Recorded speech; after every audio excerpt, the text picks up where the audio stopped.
विद्यार्थ्यांनी शिक्षण घेत असताना बऱ्याच काही गोष्टी शिकण्याची गरज आहे, असं आपण आज चर्चा केलीच. पण नक्की समजा उद्योजक व्हायचं किंवा नाही व्हायचं याच्या पलीकडे जाऊन कदाचित ते हायर एज्युकेशनला जातील किंवा नोकरी पण करतील, काही असेल. तर अशा काही टिप्स देता येतील का विद्यार्थ्यांना, की त्यांनी हे 4 वर्षाचं शिक्षण घेत असताना या टिप्स फॉलो केल्या तर यशस्वी नक्की होतील? एक तर टाईम मॅनेजमेंट आहे बेसिकली, की टाईम तुम्ही कसा मॅनेज करताय, डेली तुम्ही काय ॲक्टिव्हिटी आहे तुमची, तुम्ही अभ्यास किती वेळ करताय, तुम्ही स्किल काय नवीन शिकताय का नाही, ते शिकण्यासाठी काय वेळ दिला आहे का तुमच्या टाईम टेबलमध्ये. ते टाईम टेबल 99% लोकं बनवत नाहीत. जे 1% बनवतात ते अचीव्ह करतात, ते गोल अचीव्ह करतात त्यांचा. तर मी सगळ्यांना सांगेल की तुम्ही टाईम टेबल बनवा.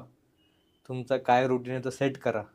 तुम्ही गेम खेळायच्या वेळी गेम खेळा, स्पोर्ट्स खेळायच्या वेळी स्पोर्ट्स खेळा.